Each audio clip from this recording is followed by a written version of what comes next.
hoje o deputado federal por Minas Gerais, torcedor do Galo, do Atlético Mineiro, Rogério Correia, que é o coordenador da bancada do PT na Comissão Especial da Reforma Administrativa, a chamada PEC 32, que está querendo, se aprovada, destruir o serviço público no Brasil e, em consequência, prejudicar a população brasileira que depende do serviço de saúde, de educação, de segurança, de assistência social. Então, Rogério, muito obrigado por você ceder o seu tempo hoje aqui. Eu sei que você, sexta-feira à noite, é o dia de confraternizar com os atleticanos, com a família. Você reclamou um pouco, mas está aqui presente para nos falar. Resume para nós quais são os principais males dessa reforma pretendida pelo governo federal, e depois a gente vai discutir também as formas de combatê-las, as emendas que nós estamos apresentando. Com você a palavra, Rogério. Rui, primeiro, muito obrigado, viu, pelo convite de estar aqui com você na Sexta Quente. Agradecer também a Rita Camacho, Douglas Martins. É uma oportunidade e sempre um prazer estar com o Rui Falcão. Eu e Rui estamos lá na comissão em nome do PT, fazendo a defesa contra essa reforma administrativa na comissão especial. O Rui já tinha acumulado na Comissão de Constituição e Justiça o debate, procurando demonstrar que esta emenda constitucional, essa chamada reforma administrativa, era inconstitucional, portanto, não devia ter sido admitida na CCJ. Infelizmente, a força do governo Bolsonaro lá dentro fez com que eles votassem a admissibilidade, então foi construída uma comissão especial que faz a análise do tema agora. Ô, Rui, hoje nós ganhamos um parceiro na luta contra a PEC 32, foi o deputado Luiz Miranda, que está lá na CPI agora e disse que é contra a reforma porque ele viu que o irmão dele, que fez a denúncia, que é servidor público efetivo, concursado, não poderia agir assim se não tivesse estabilidade no emprego. O que a gente vem dizendo horas e horas e horas. A questão da estabilidade não é a defesa só do servidor, ela é a defesa principalmente do serviço público. Esse é um dos pontos centrais. Agora, essa emenda, na verdade, essa tal reforma administrativa, ela é o desmanche da prestação de serviço público. Outro dia fiz uma análise sobre isso na comissão, o Rui tem reforçado esse assunto. Para vocês terem uma ideia, eles acrescentam um artigo que espelha bem o que eles querem com essa emenda constitucional, que é o artigo 37A, que eles querem acrescentar na Constituição. E esse artigo diz que estados, União e município vão poder pegar dinheiro do orçamento, julgar para empresas privadas, inclusive com fins lucrativos. O que é isso? É a privatização da prestação de serviço. E farão isso em forma de cooperação, convênios. Esses convênios e a cooperação será depois regulamentada em lei ordinária, ou seja, pode ser até uma medida provisória. E conhecendo bem o que está por trás do pensamento do governo Bolsonaro, do ultraliberalismo, e representado por Paulo Guedes, significa que eles vão regulamentar, inclusive, a possibilidade de cobrança de mensalidades escolares para essas empresas que vão cooperar com a prestação de serviço e também planos de saúde. Então, é a privatização. Eles não despistam isso. Então, esse artigo 37A, ele é a alma, vamos dizer, desta emenda constitucional no que diz respeito à sua privatização da prestação de serviço. E é também abocanhar o orçamento público para empresas privadas. Então, vai dentro do contexto da privataria. Se nós voltarmos um pouco atrás no tempo, nós vamos ver que no Chile, de Pinochet, quando andou por lá Paulo Guedes, eles fizeram esse modelo constitucional, o modelo da privatização absoluta. Então, no Chile, que agora estourou uma verdadeira revolução contra essa Constituição ultraliberal, que vem da época de Pinochet, eles têm uma geração, desde aquela época até hoje, que não tem garantia para que jovens e crianças estejam na escola pública, eles não têm garantia de socorro quando estão doentes em serviços públicos de saúde e nem têm aposentadoria. Então, os jovens, as famílias e os idosos foram abandonados, não existe a presença do Estado enquanto Estado de bem-estar social que possa dar garantia aos mais pobres e ao povo chileno. Estourou de tal maneira a revolta que agora no Chile foi eleita uma nova constituinte, e essa constituinte é uma constituinte de esquerda que provavelmente vai ter nela, Rui, muitos pontos do que tem na nossa Constituição de 88, no que diz respeito à prestação de serviço público.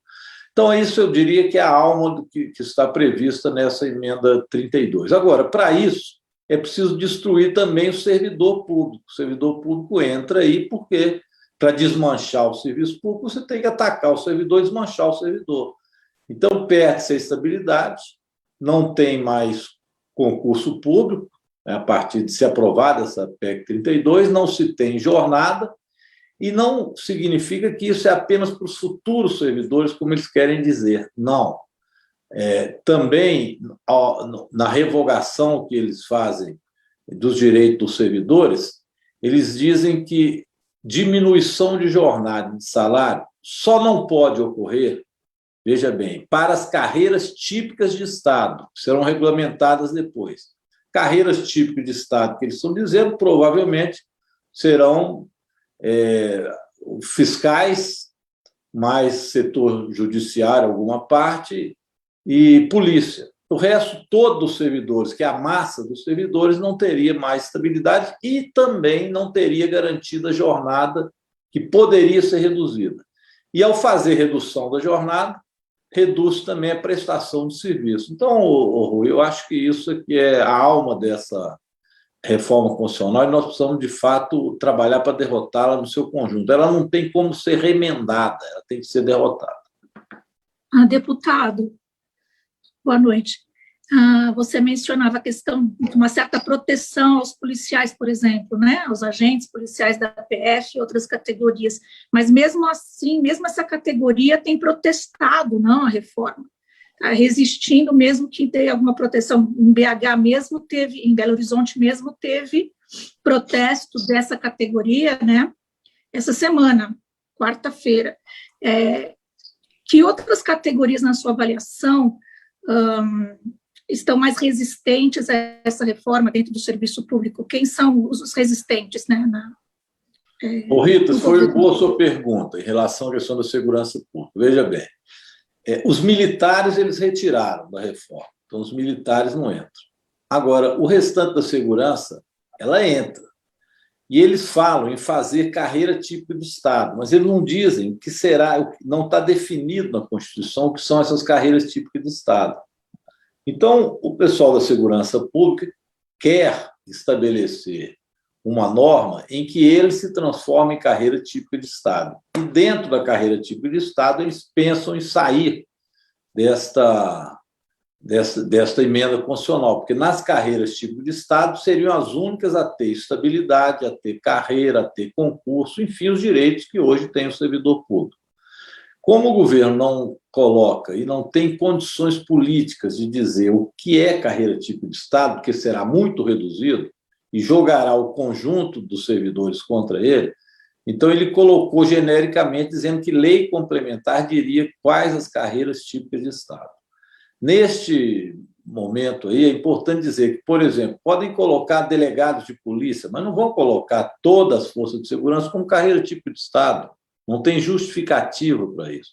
Então, eles não têm como atender o conjunto das forças de segurança. E eles já perceberam isso, por isso, Polícia Civil e Federal se mobilizou pelo país afora. Neste caso, são, com certeza, aliados nossos. Agora, nós apresentamos uma emenda do PT, e, aliás, da frente, né, do PT com a frente mista do serviço público e a bancada do PT, que é muito interessante. Nós saímos desse dilema de definir o que é carreira típica do Estado, definindo atividades típicas de Estado e colocando todos os servidores públicos, toda a prestação de serviço como atividade típica do Estado. para que você evite o processo de privatização. Então, educação é prestação de serviço social, como educação, saúde, cultura, tudo isso, no nosso entender, são atividades típicas de Estado. Então, você tira o conceito de carreira típica e coloca atividade típica. O que é atividade típica do Estado? Então, questões sociais, de planejamento, de gestão, uma emenda que nós fizemos que eu acho que ela esclarece e faz bem a disputa e chama a todos a defender o serviço público enquanto atividades típicas do Estado. As carreiras, como elas funcionarão depois, tem que ser regulamentada em lei, as que não tiverem, separadamente, mas como carreiras, todas como atividade típica do Estado. Então, a carreira da educação, a carreira da saúde, da segurança pública, são carreiras que têm as especificidades, mas todas elas entendidas por nós como atividade típica do Estado. Eu acho que essa emenda, Rui, com ela nós entramos muito bem no debate sobre esse dilema que eles queriam colocar de dividir os servidores em carreiras típicas do Estado e o restante do servidor que não tem direito a nada.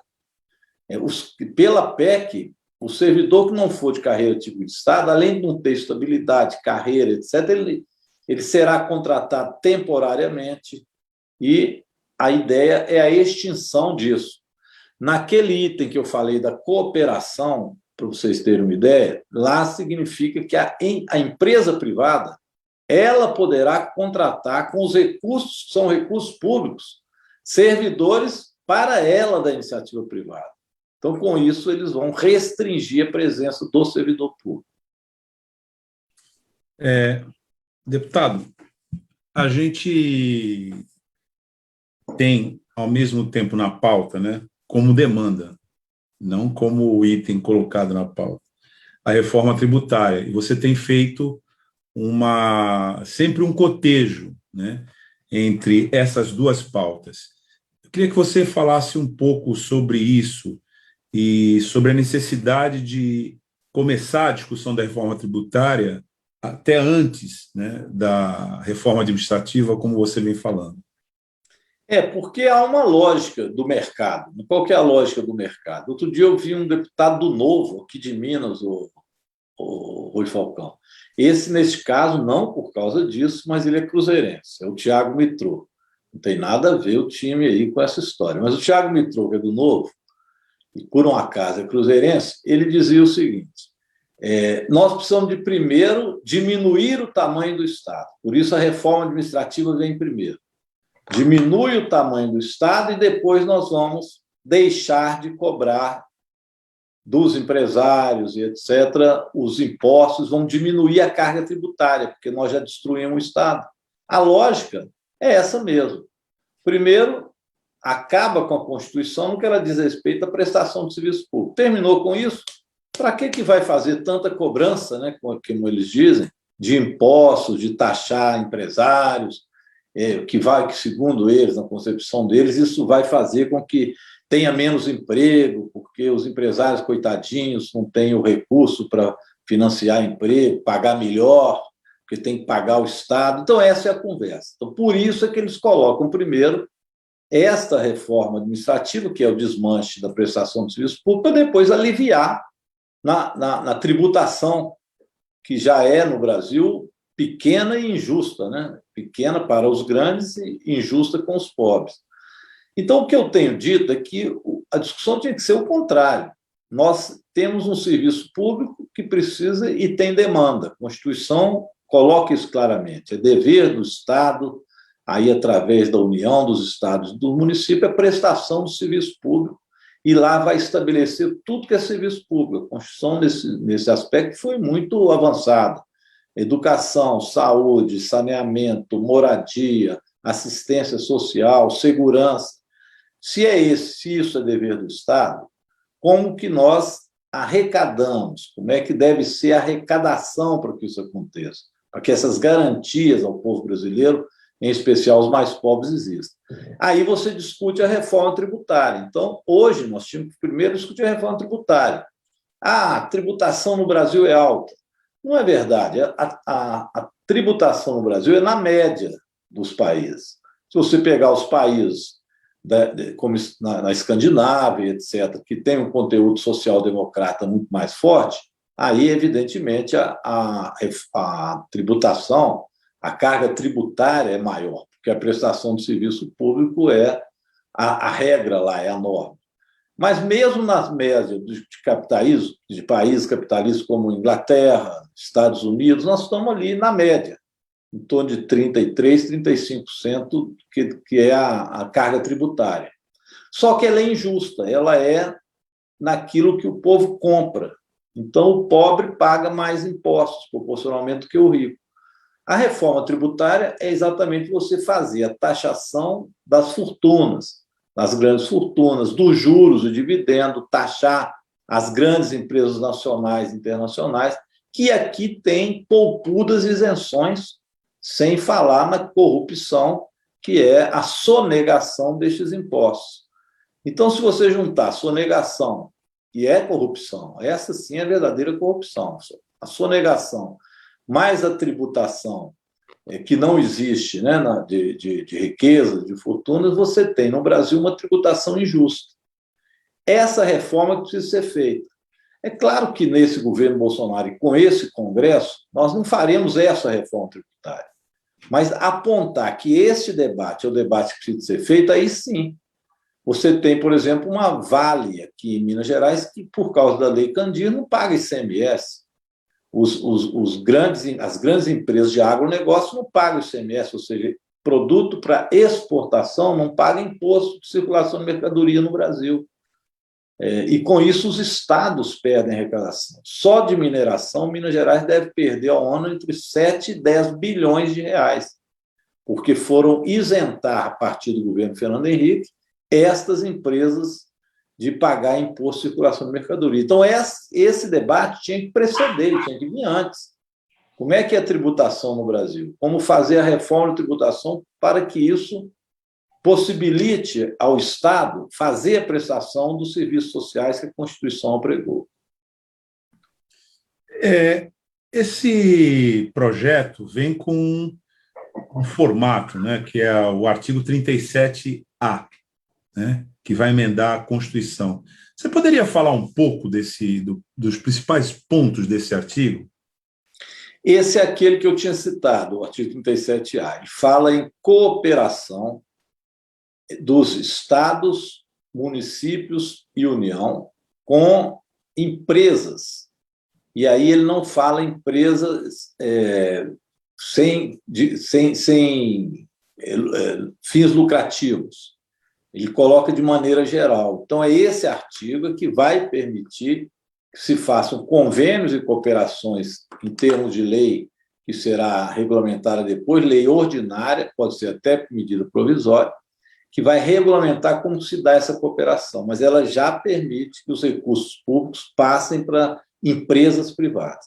Deixa eu dar um exemplo de como isso é ruim, é aqui agora em Contagem, a região metropolitana de Belo Horizonte, nós elegemos novamente uma prefeita do PT, que é a Marília Campos. A Marília foi eleita e a Margarida foi eleita em Juiz de Fora. Nós elegemos duas guerreiras, duas mulheres de esquerda aqui em Minas Gerais. A Marília encontrou em Contagem a saúde pública, toda ela privatizada para o OCIPS. A OCIPS é que tomava conta. Já não tinha... O secretário de saúde não tinha função. O que tem é quem determina e quem administra tal OCIPS. Bem, o recurso sai do município, vem para o SUS, vai para o OCIPS, e de lá eles controlam tudo em Contagem.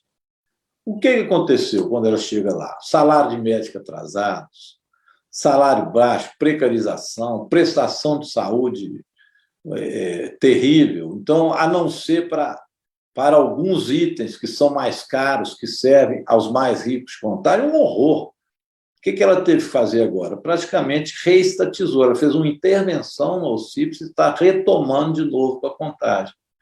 Isso para OCIPS, com as regras que nós temos hoje, que são mais, vamos dizer, menos flexíveis. Agora, imagine esse artigo 37A aprovado em termos de cooperação para empresas privadas.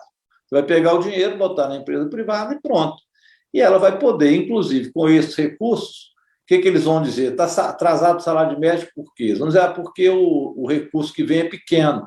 Então, cobra. E aí vão passar a cobrar a mensalidade. E aquilo que é obrigação do Estado passa para a iniciativa privada.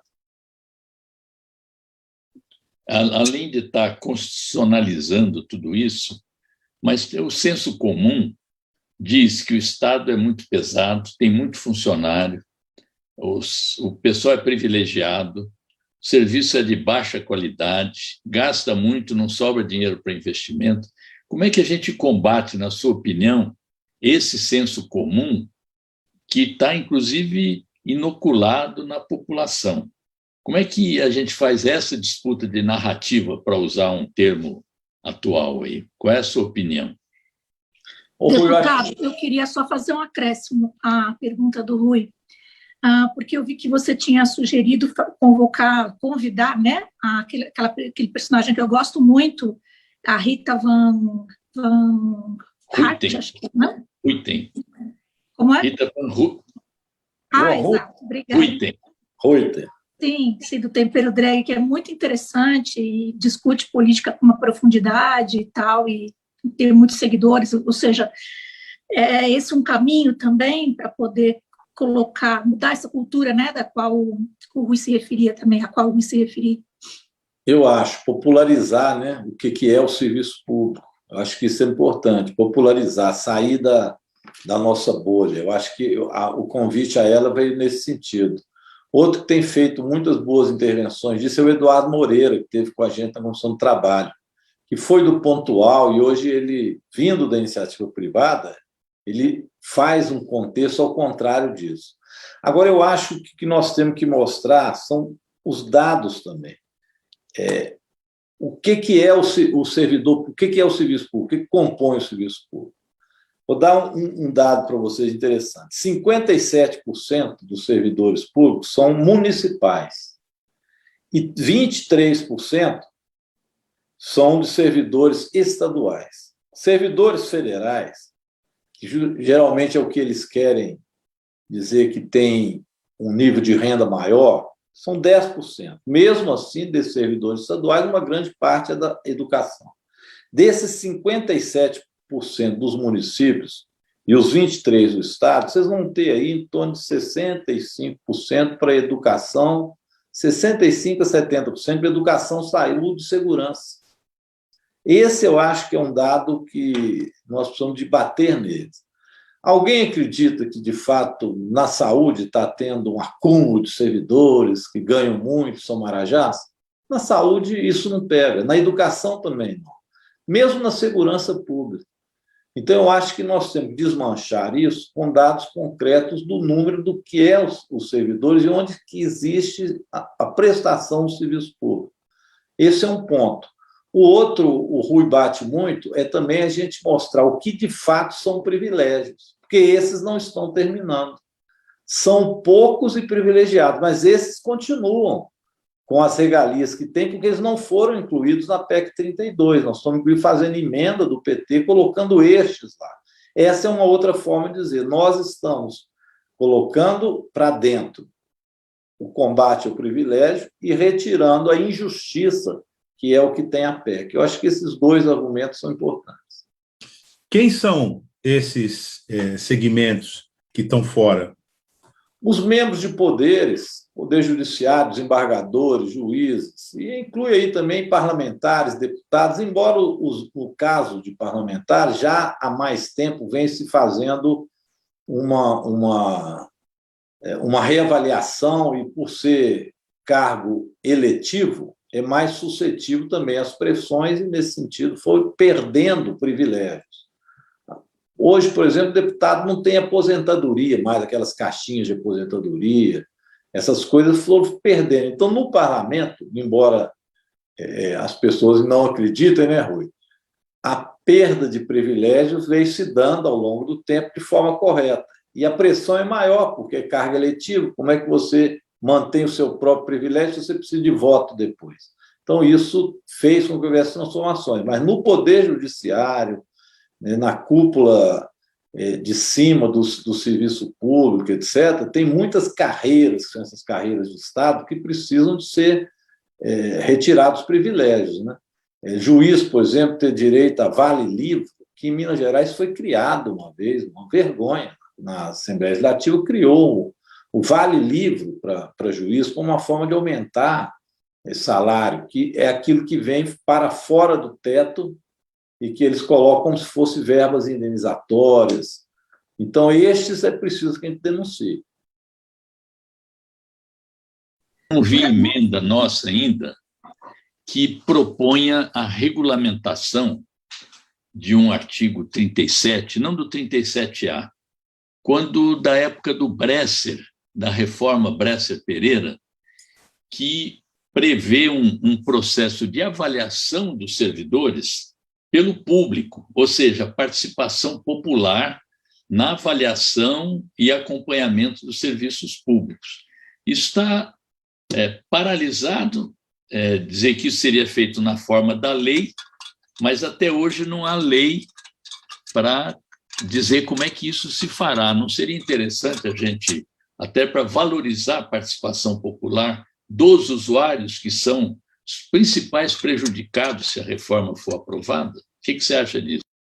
Acho bom, Rui. Na emenda global que nós apresentamos do PT, tem pontos lá de participação popular. Nós incluímos alguns pontos nesse sentido, exatamente para poder fazer esse contraponto à forma que eles estão tratando burocraticamente a reforma administrativa. Então, nós incluímos na emenda global, a emenda global do PT é exatamente um contraponto à emenda que Paulo Guedes e Bolsonaro mandaram para lá, que, na verdade, cá entre nós, né, o Rui, Douglas e Rita, essa emenda deles é a emenda do mercado, né? É a exigência do mercado. Quem mais quer essa porqueira dessa reforma administrativa é o mercado, que é para desmanchar o Estado, é para abocanhar uma parte importante do orçamento. O nosso presidente lá, Arthur Lira, por várias vezes, ele já disse que esse negócio de carimbar a verba de orçamento é ruim. E o que eles chamam de carimbar são as verbas orçamentárias obrigatórias, vinculadas à saúde. Pisos condicionais. Que, aliás, foi a grande conquista da Constituição de 88. Se nós temos hoje uma grande quantidade, né, o povo brasileiro tendo acesso à educação infantil até a universidade, é porque esses recursos foram verbas orçamentárias vinculadas. Se nós temos SUS, foi por causa disso. Agora, imagina se essas verbas não forem vinculadas e a cada ano você ter que disputar o que é a verba destinada à prestação de serviço público. Você não vai ter serviço público. Isso pode ser bom para os orçamentos paralelos, etc. Então, ela é uma emenda que o mercado deseja, para disputar, inclusive, essa fatia do orçamento e esse orçamento voar para outros locais também, além destes, né, que eles disputariam. Então, nós colocamos na emenda global o nosso contraponto a isso, e numa parte delas nós colocamos, sim, a participação popular como parte efetiva de entrar na reforma, de fato, uma reforma administrativa. Deputado Rogério, também Rui, como são os tempos de tramitação? Né? A gente está falando, porque assim, o governo quer isso, a gente está tentando fazer assim. Quanto dá para postergar isso, de repente, até esperar, ver como as coisas se desenrolam em relação à manutenção desse governo ou não, né? Ainda que possa ser ilusão, mas a gente está tentando, não é? Pelo fora Bolsonaro. O quanto essas reformas podem ser postergadas? Como são os tempos na Câmara? Diga lá, Rui. Está fechado, Rui. Você que é o nosso entrevistado, você sabe as audiências públicas. Mas é uma avaliação política que tem que fazer. O tempo formal que nós temos são... agora, semana que vem, já termina o prazo de apresentação de emenda. Nós vamos tentar prorrogar isso. E eles dão um prazo de em torno de 40 sessões no Congresso, vamos dizer aí, final de agosto, eles já teriam condições de votar isso na comissão especial e votar em início de setembro no plenário. O tempo que nós conseguimos fazer de obstrução até lá é no máximo isso. Eu acho que, como nós estendemos até meados de agosto os debates, se o Arthur Lira não cismar de chamar antes para lá, porque se quiser, chama também e vota antes. Mas eu acho que está mais ou menos garantido aí que até o final de agosto, setembro, nós temos tempo para mobilizar o povo para fazer a derrota dela. Agora, o tempo real depende deles terem ou não condição de aprovar e o que aprovar. Hoje, eu diria que eles não têm maioria para aprovar do jeito que está. Eles não têm essa maioria. Por isso, o Arthur Lira e também os membros do governo que mais querem essa reforma, eles passam a tentar dar tranquilidade aos deputados deles, dizendo o seguinte: isso não atinge o atual servidor. Por quê? Porque eles sabem que o servidor público está em toda parte, quanto é município. E um desgaste em véspera de eleição com o servidor público não é brincadeira. E quanto mais com o servidor público dizendo ao público que estão tirando a prestação de serviço. Então, sabedores disso, eles querem minar a base de organização, de resistência à reforma, que é o servidor público atual. Diz, não, vocês não serão atingidos. Então, nós não podemos cair nisso de forma nenhuma. Primeiro, porque atinge a todo mundo essa reforma. E outra, que o atual servidor também é atingido. Então, eles estão tentando ainda construir o que poderia ser um texto palatável. Os deputados ligados à segurança pública estão pressionados, foi o que a Rita falou. Polícia Civil, Polícia Federal está pressionando contra a reforma. Então, eles têm que medir o que eles teriam de voto nisso. Não é fácil eles aprovarem essa reforma. Rui, vou lembrar um episódio que foi aquele da retirada da promoção e progressão, que o governo propôs até o final de 2021, de congelar a progressão e promoção. Eles não conseguiram aprovar porque eles retiravam a promoção e progressão também das carreiras de segurança pública. E, com mais a esquerda, etc., eles não conseguiram fazer isso. Eles tiveram que fazer a concessão, a manutenção da promoção e progressão dentro da Câmara para poder passar o restante do ajuste fiscal da PEC 186. Depois, no Senado, é que eles conseguiram retirar, aliás, nós mantivemos lá a manutenção da promoção e progressão e depois o Bolsonaro vetou. Mas e teve um desgaste grande, inclusive com as forças de segurança. Então, isso amplia o desgaste deles. Vamos ver como é que caminha. Agora, para a gente ter uma vitória e prorrogar isso, dois movimentos. O primeiro é o Fora Bolsonaro.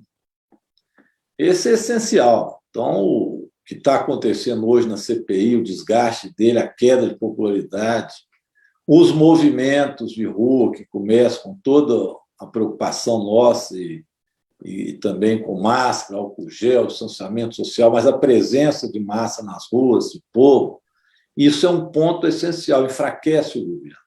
Um governo mais fraco, os próprios deputados deles falam, poxa, eu vou com essa canoa furada com tudo, sabendo que o Senado pode não aprovar, porque tem isso também, né? Aprova na Câmara, quem diz que passa no Senado. Então, o deputado começa, poxa, eu vou nessa canoa furada aí, um negócio que não tem certeza. Então, esse é um problema que eles vão ter. Como isso vai ficar para o segundo semestre, eu acho que tende a aumentar. Então, fora Bolsonaro é um. O outro é a marcação em cima do deputado, na base dele, no município, câmaras municipais, outdoor, rádio. Quando ele sentir que no município ele está perdendo base social para o servidor e para quem o servidor mobiliza, aí acaba. Que foi o que aconteceu com a reforma da Previdência do Temer, que nós conseguimos uma mobilização tão grande em municípios e na base dos deputados que eles falaram, não dá para ir com o Temer nessa reforma da Previdência, vamos esperar. E esperar o outro momento para aprová-la, né? Eu acho que nós temos condições, sim, o tempo é um tempo político. Eu concordo só para dar um pitaco aqui, Eu acho que esse não é o tema prioritário do Arthur Lira. Tem agora, eles vão ter que votar a reforma do sistema político e eleitoral. Isso demanda algum tempo. Tem a questão tributária, além dessas supostas benesses aí do Bolsonaro, tem a reforma tributária que interessa para eles, não é a nossa, é a reforma restrita de simplificação, unificação de alguns tributos, que ainda assim o setor de serviços está se opondo ao percentual de 12%. Então, tudo isso demanda um certo tempo para ajeitar as coisas, né? Eles tiveram a dificuldade essa semana para votar algumas coisas porque não estavam liberando as emendas, tiveram que fazer um corre-corre para liberar a emenda, senão não ia ter número suficiente para aprovar. Então, como nós seguramos 3 meses essa reforma na CCJ, se eles tivessem empenho total, como tiveram para outras reformas, como foi o caso da privatização da Eletrobras, eles não deixariam ficar 3 meses na CCJ, eles iam passar o trator. Então, só o fato deles preverem 14 audiências públicas, liberarem a possibilidade de fazer seminário nos estados, eles estão dando tempo para nós também. É o tempo também que eles vão vendo como tornar mais palatável a reforma. E à medida que o tempo vai passando, além do desgaste do governo Bolsonaro, a conta de luz que vai aumentar, o risco de apagão, a crise hídrica, tudo isso favorece mobilizações, amplia o descontentamento. Então, nós temos que fazer uma luta de resistência para ganhar tempo, para desgastar e para mobilizar, inclusive chegando a essa capilaridade máxima, que é levar as informações para os municípios. Então, linhas de transmissão, rede, muito seminário, moção de vereador aprovado nas câmaras municipais para mandar para Brasília, divulgar o e-mail de cada deputado, ver quem são os componentes, porque agora é menos gente para atacar nesse momento, não são os 513, são os 47 da comissão especial, né? Então, é isso que eu acho que a gente tem que fazer para evitar que essa reforma seja aprovada e mobilizar a população. Para vocês que acham que o serviço público está ruim, se queixam das filas, com a reforma vai piorar. Então, não é só que vocês vão combater os supostos privilegiados, vocês vão ser mais mal atendidos. Ou vão ter que pagar para ser atendido, né? É o voucher do Paulo Guedes. É o cara que quer dar resto de comida para vocês. O Rui ainda está na frente aí, você lembrou bem, ainda está na frente o Correios. Arthur Lira agora disse que ele tinha um compromisso, falou lá com a bancada nossa, que seria em agosto, não foi isso? Agora ele já deu uma declaração dizendo que quer trazer para julho, para poder ver se empurra a reforma administrativa para setembro. Porque ele está sentindo que deixar o Correio para agosto é mais um problema para ele aprovar administrativo depois. Então, ele vai tentar trazer o Correio para agora. E o pagamento das emendas, eu acho que nós temos que apertá-los com a questão do orçamento paralelo. Eu consegui aprovar um requerimento, viu, Rui? Me ajuda lá, lá na Comissão de Administração Pública, um requerimento para chamar o Tribunal de Contas da União, que hoje deu um parecer contrário técnico contra as emendas do relator, o tal do orçamento paralelo, que são esses bilhões que estão contribuindo para pagamento das emendas oferecidas para ele. O Tribunal de Contas da União está de olho nisso. Se a gente conseguir dificultar o pagamento das emendas do tal orçamento paralelo, é uma dificuldade a mais para eles. O Rui lembrou bem. Eu acho que essa audiência pública nós podíamos lotar lá, fazer denúncia de orçamento paralelo. Acho que enfraquece, né, a possibilidade deles receberem. Ainda tem 15 dias de recesso também, né?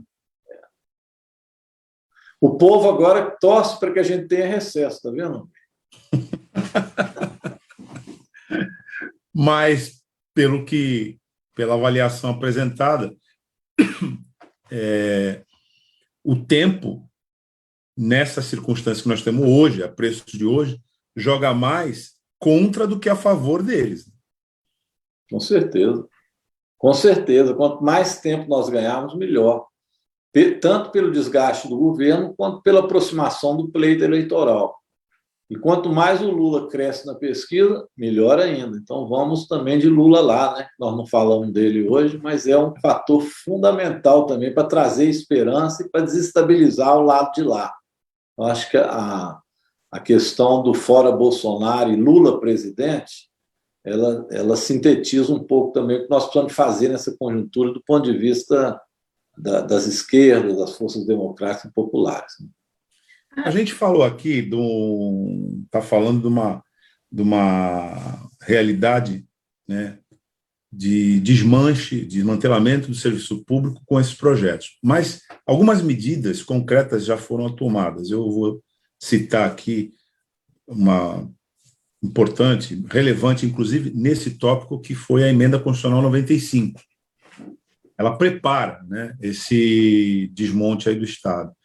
E se conseguirmos, e a perspectiva é de que a gente consiga, né, impedir que isso aconteça, a Emenda Constitucional 95 ela não sai da pauta também em termos da sua reversão, né, deputado? Eu queria ouvir um pouco sua avaliação sobre isso também. Doutor, essa Emenda Constitucional 95 é das coisas mais absurdas que a gente pode pensar que existe na Constituição. É uma Constituição que simplesmente diz o seguinte: entra governo e sai governo, não interessa. Durante 20 anos, não se pode investir mais do que a inflação nos serviços sociais, de saúde, de educação, de assistência social, etc. Levado ao pé da letra, nós temos uma pandemia e você não pode investir mais do que a inflação na saúde. Então, nós tivemos que aprovar uma exceção para poder isso acontecer. Senão, não poderia, na Constituição, mais do que o processo inflacionário. Se você vê que um país precisa de uma evolução na área econômica, na área de educação, a Constituição proíbe. Então, esta emenda ela terá que ser revertida. Um governo nosso terá que fazer reversão dessa emenda 95, com certeza, bem como o tal do teto, né, da política do teto fiscal. Isso tem que acabar, isso não é possível amarrar os custeios sociais serem amarrados pela Constituição com teto de gasto, emenda 95. Isso foram amarras que eles colocaram, lei de responsabilidade fiscal. Então, os tucanos inventaram isso lá atrás e eles vêm ampliando as dificuldades para que os recursos do país sejam colocados a serviço do povo, cada vez mais. Então, nós vamos ter que desamarrar isso, né? Liquidar com isso. E, ao mesmo tempo, o Congresso vai amarrando o pouco que sobra, porque está tudo amarrado, com emendas parlamentares cada vez maiores a partir do serviço que o Centrão presta. Então, um governo futuro, que seja um governo de esquerda, nós necessariamente vamos ter que fazer uma reforma constitucional do ponto de vista de orçamento, etc., muito grande. Senão, não faz as alterações que precisam ser feitas e acaba dando desgaste no governo. Então, quando a gente fala em eleições, governo, nós temos que falar também em eleições que levem em consideração as eleições parlamentares para constituir uma nova correlação de força.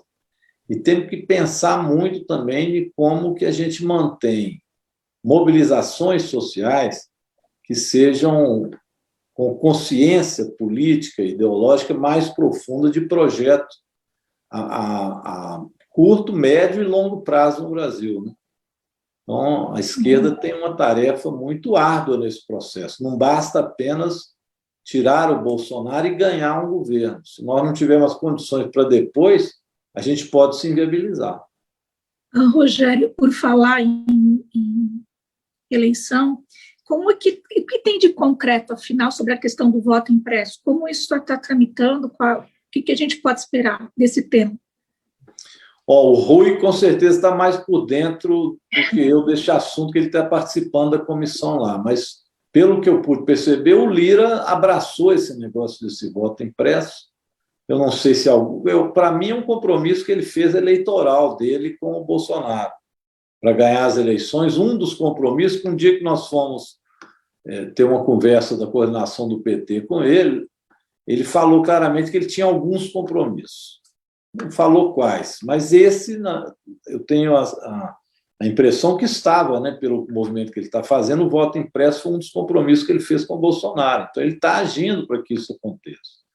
E mais, está querendo fazer algumas outras reformas eleitorais também de conteúdo muito ruim. Além do voto impresso, o distritão é outro problema que nós vamos ter lá agora, né? Mas o Rui tem acompanhado essa discussão mais do que eu. Eu achei que estávamos mais livres disso e parece que não, né, Rui? Não.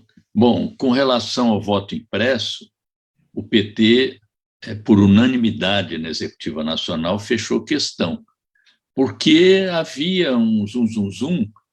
Isso aí não é decisivo, não vamos dar pretexto para o Bolsonaro, aquela política sempre defensiva. Então, nesse aspecto, pelo menos o partido está unificado contra o voto impresso. Quem lidera isso é a Bia Kicis e tem grande possibilidade de aprovação.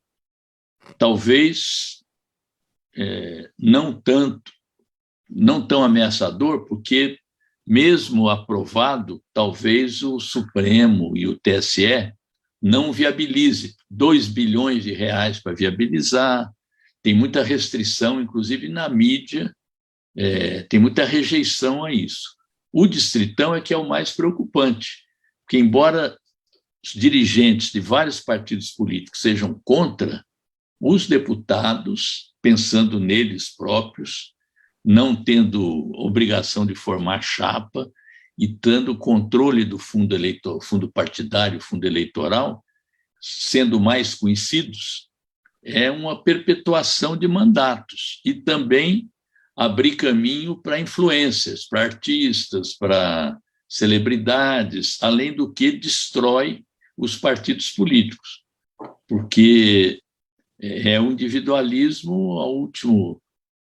Tem que mostrar para a população que ela perde o voto, porque se você não elege seu candidato, não serve para o seu voto, não ajuda a eleger outros do mesmo partido. E o pior, os 70, no caso dos federais de São Paulo, os 70 mais votados assumem. Então, vamos supor que alguém vire ministro ou secretário de Estado. O suplente pode ser de outro partido, é por ordem de colocação. Então, é um verdadeiro desastre, mas tem muita possibilidade de apoiar o distritão. Eu acho que o mais fácil apoiar o distritão do que o voto impresso. A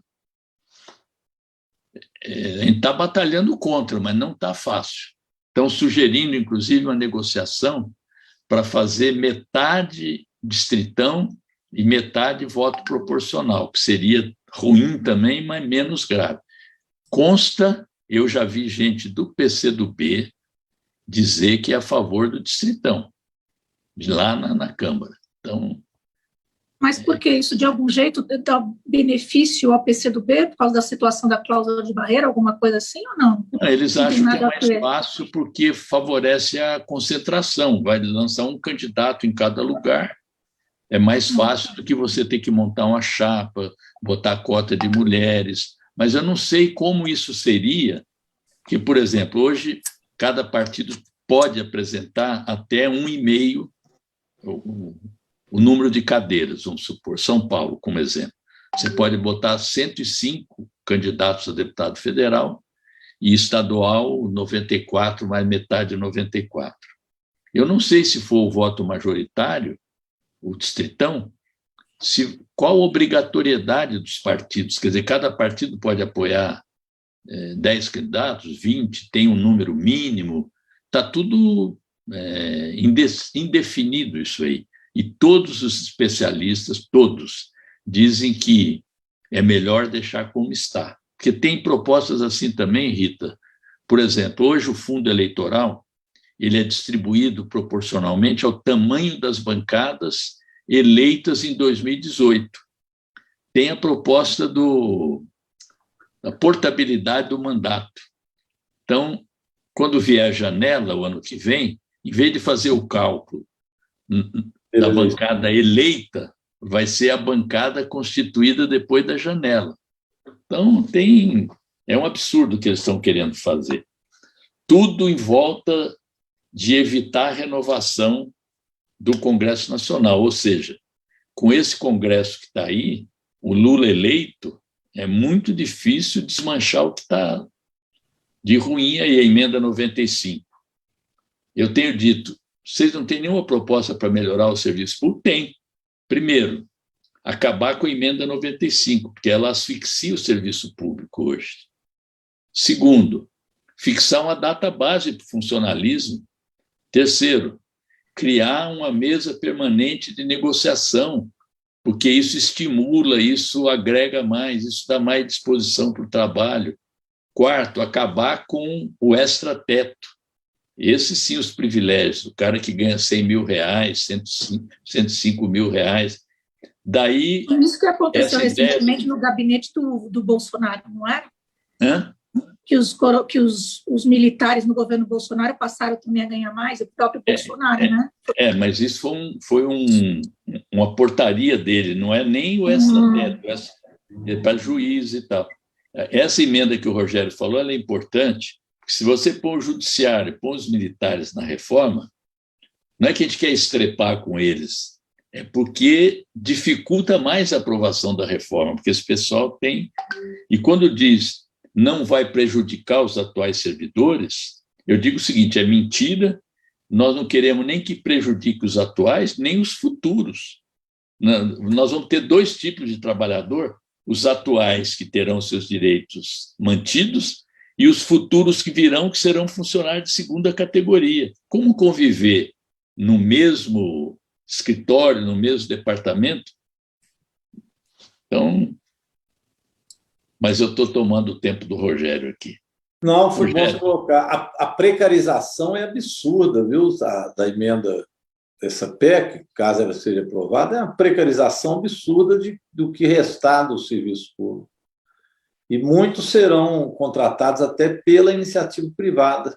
O recurso público irá para contratar também. A iniciativa privada poderá contratar no lugar dos servidores públicos. E os servidores públicos não terão mais carreira, não terão estabilidade, e também não tem fundo de garantia. Então, é uma subcategoria mesmo que eles criam. Não haverá mais concurso público também. Não tem, só das carreiras. O princípio da impessoalidade que está na cabeça do artigo 37 desaparece do sistema. E o próprio Estado passa a ser colonizado, porque foi essa a razão pela qual o artigo 37 foi escrito e colocado na Constituição, porque a prática antiga o Estado era privatizado, inclusive para aqueles que dominavam e colocavam empregados lá, né, através dos esquemas de favorecimento. Vamos voltar a esse regime, né? Ô Douglas, tem um vídeo, nós temos que resgatar esse vídeo, um vídeo do Bolsonaro, porque, além de tudo, ele não entende nada, né? Ele é um despreparado também, além de tudo, é despreparado. Tem todos os defeitos, ainda mais esse, completamente despreparado. E tem um vídeo que ele fala claramente, não, o negócio é o seguinte, servidor, o prefeito, que é o jeito dele, o prefeito não quer mais servidor, não, demite. Vem o outro, se quiser, contrata alguém, se não quiser, não contrata. Ele fala assim, claramente, como se isso fosse uma coisa boa. E depois tem o que foi o relator lá da CCJ, ele repete isso no vídeo. Então, isso a gente tem que resgatar, porque eles confessam realmente o que eles estão querendo fazer com o desprezo que tem pelo serviço público, pela construção mesmo de um país que tenha justiça, né? É um negócio meio, sei lá,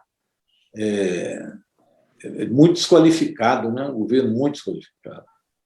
Mas, no fim, na CPI hoje, né, deputado, acabou realmente sendo uma vitrine importante, pelo menos no aspecto da estabilidade, né, da valorização da estabilidade, né, porque é o que acaba protegendo não só o serviço público, mas o servidor e o cidadão que se utiliza do serviço público, né, e da proteção dos cofres públicos. Hoje foram dois exemplos disso, né, da CPI, que o próprio deputado Luiz Miranda, que é do DEM, sim, a isso eu me referia, teve que assumir que isso é ruim até pelo exemplo do próprio irmão. E o outro que é o delegado da Polícia Federal, porque hoje também o passaporte do ex-ministro Salles, né, Ricardo Salles, a ministra Carmen Lúcia mandou segurar o passaporte dele. E o delegado que ele retirou da Polícia Federal zombou dele, falou: a boiada não vai passar, que é delegado também efetivo, né? Então, acho que foram duas demonstrações importantes da estabilidade. Por ocasião da demissão da exoneração, né, do Salles, né, ele disse: e eu continuo delegado. Sim. E a Anitta falou: a natureza agradece. Foi a melhor declaração que eu vi da saída do Salles. A natureza agradece. Mas colocaram outra tranqueira lá, né, no lugar dele, lógico. A motosserra está ligada. Ele saiu, mas ele deixou a motosserra ligada. Rogério, nós estamos chegando ao final do nosso programa e tem uma exigência aqui da Rita e do Douglas que a gente tem que ser pontual. Então, eu tenho que pedir para você para fazer sua despedida, agradecendo muito sua participação aqui na Sexta Quente, que está sendo transmitido também pelas redes sociais do Rui Falcão. Você também está fazendo aqui uma transmissão cruzada, o Lucas está ajudando, né, o seu assessor, e a sua presença aqui aumentou muito a nossa audiência hoje. Inclusive, torcedores de outros times que não são atleticanos resolveram prestigiar a sua presença aqui. Então, muito obrigado. Agora faça aí suas despedidas. Rui, muito obrigado, viu, pelo convite, agradeço de coração, foi ótima a nossa conversa. Rita, Douglas, eu espero que a gente possa, né, agora com esses instrumentos da rede social, ter uma penetração maior das nossas ideias, e, enfim, que isso ajude na nossa luta, né? Eu acho que precisamos de terminar aqui convocando o 24 de julho. Nós precisamos fazer um grande ato. E depois do 24 de julho, eu vou ser mais otimista, depois dessa confusão toda agora com a Covaxin Gate, né? Está ocorrendo aí no governo Bolsonaro. 24 de julho ficou até distante. Então, vamos fazer um grande ato.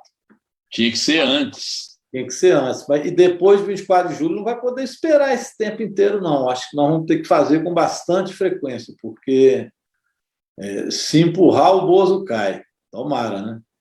Esse novo trambique aí envolvendo a vacina também ganhou um outro apelido, né? Que é a aplicadinha, né? A aplicadinha do Bolsonaro. Aplicadinha.